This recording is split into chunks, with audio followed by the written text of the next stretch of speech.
ನಮಸ್ಕಾರ, ಎಲ್ಲರಿಗೂ ನಮ್ಮ ಚಾನಲ್ಗೆ ಸ್ವಾಗತ. ನಮ್ಮ ಹಿಂದೂ ಸಂಪ್ರದಾಯದಲ್ಲಿ ವಿಶೇಷವಾಗಿ ಶಿವದೇವರು ಎಲ್ಲ ದೇವತೆಗಳಿಂದ ವಿಭಿನ್ನವಾಗಿದ್ದಾರೆ. ಭಸ್ಮಧಾರಿ, ತ್ರಿಶೂಲಧಾರಿ, ಹಾವನ್ನೇ ಆಭರಣವನ್ನಾಗಿರಿಸಿಕೊಂಡಿರುವ ಮಹೇಶ್ವರ ದೇವಾದಿದೇವ. ಚಿನ್ನದ ಆಭರಣಗಳನ್ನು ಧರಿಸಿದ ರುದ್ರಾಕ್ಷಿ ಹಾವನ್ನೇ ತನ್ನ ಆಭರಣವನ್ನಾಗಿರಿಸಿಕೊಂಡಿರುವ ಶಿವ ಸರಳತೆಯನ್ನು ಮೈಗೂಡಿಸಿಕೊಂಡವರು. ಭಗವಾನ್ ಶಿವನು ವೈರಾಗಿ ಎಂದು ಕರೆಯಲ್ಪಡುತ್ತಾನೆ, ಏಕೆಂದರೆ ಅವನು ಪ್ರಾಪಂಚಿಕ ವ್ಯವಹಾರಗಳಿಂದ ಮತ್ತು ಭೌತಿಕ ವಸ್ತುಗಳಿಂದ ನಿರ್ಲಿಪ್ತನಾಗಿ ತನ್ನ ಜೀವನದಲ್ಲಿ ತೃಪ್ತನಾಗಿರುತ್ತಾನೆ. ಅವರು ಆತ್ಮ ಸಾಕ್ಷಾತ್ಕಾರದ ಹಾದಿಯಲ್ಲಿದ್ದಾರೆ ಮತ್ತು ಹೆಚ್ಚಿನ ಸಮಯವನ್ನು ಧ್ಯಾನದಲ್ಲಿ ಕಳೆಯುತ್ತಾರೆ. ಅವರು ತಮ್ಮ ಭೌತಿಕ ದೇಹಗಳಿಗೆ ಅಂಟಿಕೊಂಡಿಲ್ಲ, ಅದು ಮುಂದೊಂದು ದಿನ ಬೂದಿಯಾಗುತ್ತದೆ ಎಂದು ಅವರಿಗೆ ತಿಳಿದಿದೆ.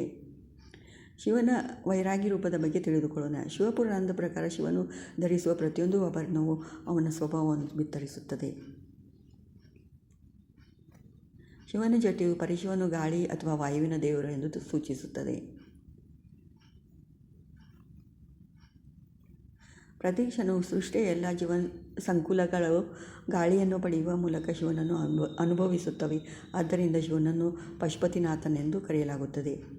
ಚಂದ್ರ ಮನಸ್ಸಿನ ಸಂಕೇತ. ಶಿವನ ಮನಸ್ಸು ಮುಗ್ಧ, ಶುದ್ಧ, ಪ್ರಕಾಶಮಾನ ಮತ್ತು ಚಂದ್ರನಂತೆ ಹೊಳೆಯುವ ಗುಣವನ್ನು ಹೊಂದಿದವನು. ಚಂದ್ರನು ಸಮಯದ ಅಳತೆ. ಆದ್ದರಿಂದ ಶಿವದೇವರ ತಲೆಯಲ್ಲಿರುವ ಅರ್ಧಚಂದ್ರ ಸಮಯದ ಮೇಲಿನ ಆತನ ಹಿಡಿತವನ್ನು ತೋರಿಸುತ್ತದೆ. ಸಮಯದ ಅಳತೆಯ ಹಿಂದಿರುವ ಶಕ್ತಿ ಶಿವದೇವರು ಮತ್ತು ಆತನೇ ಶಾಶ್ವತ ವಾಸ್ತವವಾಗಿರುವನು. ಹಾವಿನಂಥ ಹಿಂಸಾತ್ಮಕ ಜೀವಿ ಶಿವನ ಕುತ್ತಿಗೆಯನ್ನು ಅಲಂಕರಿಸುತ್ತದೆ. ಹಾವು ತಮೋಗುಣಿ ಮತ್ತು ವಿಧ್ವಂಸಕ ಜೀವಿಯಾಗಿದ್ದು, ಇದನ್ನು ಶಿವನು ತನ್ನ ನಿಯಂತ್ರಣದಲ್ಲಿ ಇಟ್ಟುಕೊಂಡಿದ್ದಾನೆ. ಪ್ರತಿಯೊಬ್ಬ ಜೀವ ಸಂಕುಲವು ತನ್ನ ಬದುಕಿನ ಏಳಿಗೆಗೆ ದೇವರನ್ನು ನಂಬಿರಬೇಕೆಂಬ ತತ್ವವನ್ನು ಇದು ಪ್ರತಿನಿಧಿಸುತ್ತದೆ.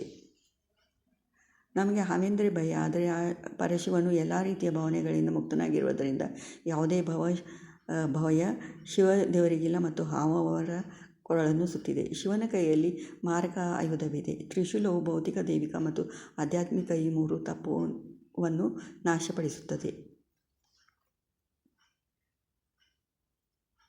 ಶಿವನು ತನ್ನ ದೇಹದ ಮೇಲೆ ಹುಲಿಯ ಚರ್ಮವನ್ನು ಧರಿಸಿದ್ದಾನೆ. ಹುಲಿಯನ್ನು ಹಿಂಸೆ ಮತ್ತು ದುರಹಂಕಾರದ ಸಂಕೇತವೆಂದು ಪರಿಗಣಿಸಲಾಗುತ್ತದೆ.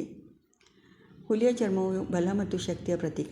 ಶಕ್ತಿಯು ಶಿವನ ಒಂದು ಪಾರ್ಶ್ವವಾಗಿರುವುದರಿಂದ ಭೂಮಿಯಲ್ಲಿ ಪ್ರಸ್ತುತವಿರುವ ಎಲ್ಲ ಪ್ರಕಾರದ ಶಕ್ತಿಗಳಿಂದ ಆತನ ಜಯವನ್ನು ತೋರಿಸುತ್ತದೆ.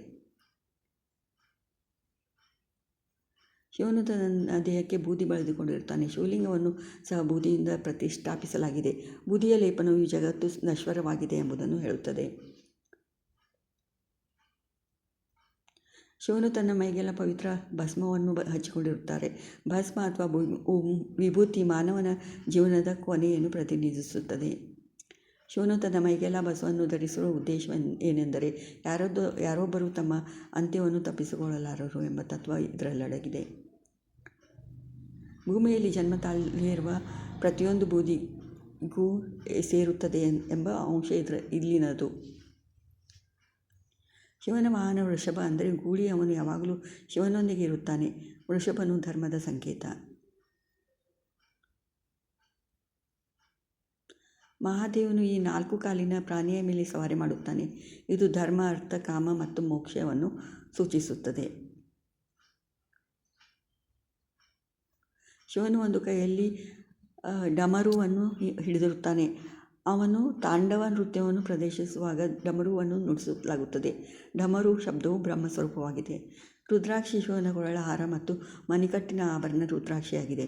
ಕೊರಳ ಹಾರವು 108 ರುದ್ರಾಕ್ಷಿಗಳನ್ನು ಹೊಂದಿದ್ದು, ಭೂಮಿಯ ರಚನೆಗೆ ಬಳಸಲಾದ ಅಂಶಗಳನ್ನು ಪ್ರತಿನಿಧಿಸುತ್ತದೆ.